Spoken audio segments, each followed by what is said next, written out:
When I was still at school, I remember a fascinating machine with two big spools on it in the early 1950s, and I couldn't work out what it was. I don't think I've really worked out what it was to this day, but it was an early tape recorder, and that was just fascinating, and it got me hooked. What we have here is the answer to what was going to be an extreme problem.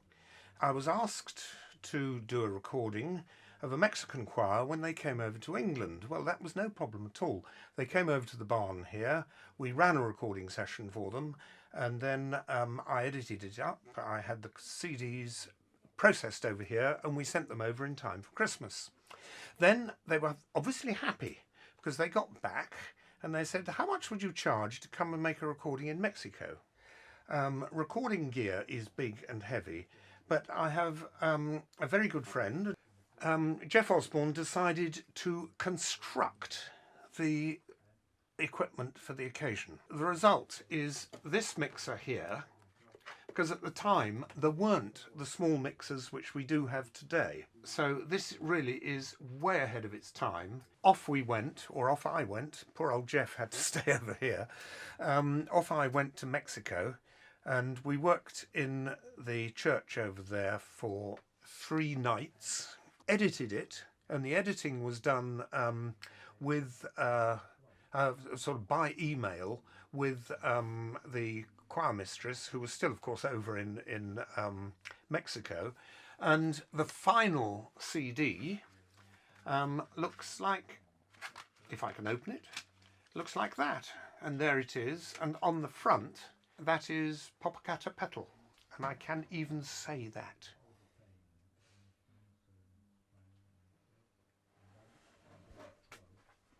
I'd been seconded, I was working at City College as a lecturer, and I'd been sent off to observe Anglia Television, their operations, with a view to establishing courses at the college. And I'd returned from that, and I'd actually been working in, what was the name of the department at that time? It wasn't humanities, was it arts or something? It was creative arts. Creative arts. Working in their department, generating these courses. So Stewart was actually brought in to replace me, as it were, and to take over. But I don't think you liked me to begin with, did you? Indeed, I didn't. I heard about this chap because, as with any teaching job, I went along, to see what was going on a few weeks beforehand, and everywhere I turned, people would say, "Oh, if you get any trouble with this equipment, Geoff will fix it. If you get any trouble with that, Geoff will fix it. Geoff will tell you how to do this. Geoff will. And I thought, no, I don't want to know this chap. And I arrived, found myself teaching with really quite a personal sort of fellow, and then I suddenly clicked. This was the Geoff who I had hated from the very start. And we've actually got on quite well ever since. Yeah, quite well, isn't it? Yes, not too bad.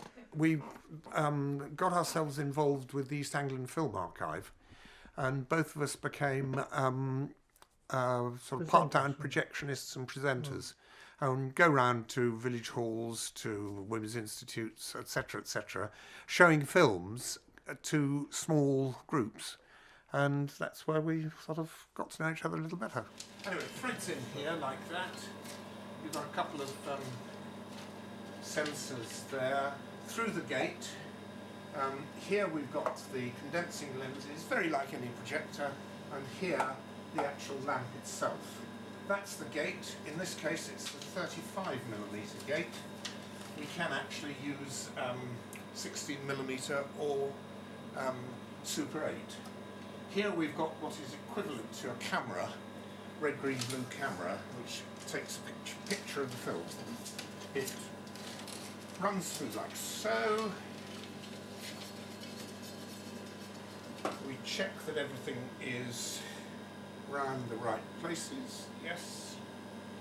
Then we run it up to tension.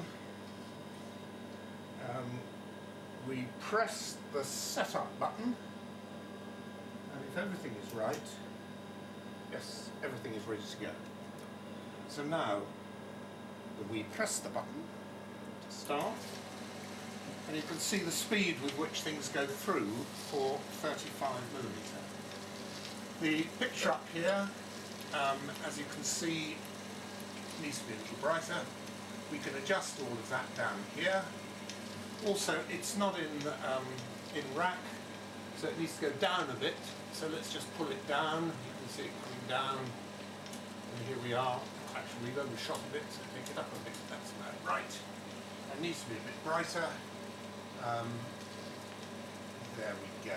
So that's basically set up. Out here is the waveform monitor. This gives you your levels without having to worry about the picture.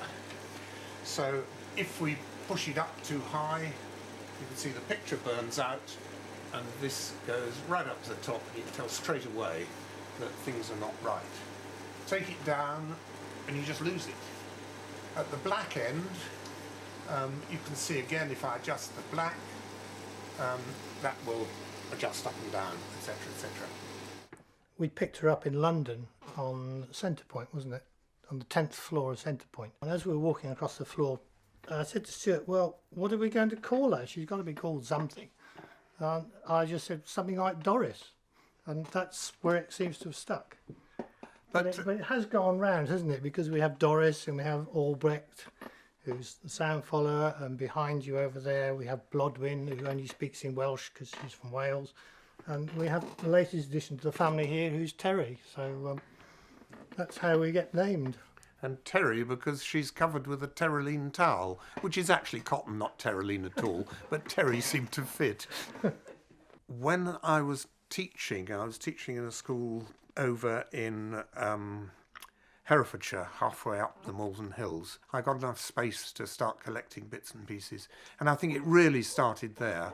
I had sort of 300 or 478 records and a whole lot of other bits and pieces. Then I moved to a bungalow in the next village, Metfield, and then I discovered this barn, and it's got too big for that, and fairly soon, with any luck, we will be moving a lot of stuff out to another site.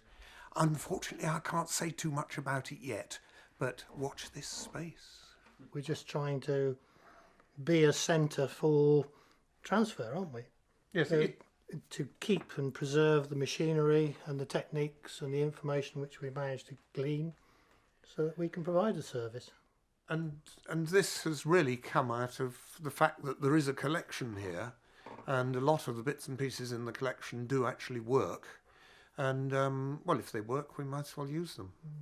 So all the audio side, we go from Victorian cylinders from the century before last up to virtually the present day. I have had somebody bring in a mobile phone and say, this was my daughter's voice on the old mobile phone.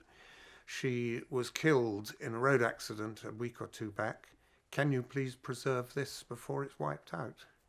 So you just never know what's going to happen or what date it is going to be.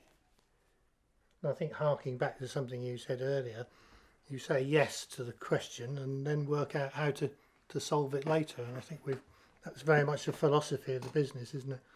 And whatever it is, we always try to say yes and help people to do the best we can. Yes, we hope so anyway. I mean, work has been done for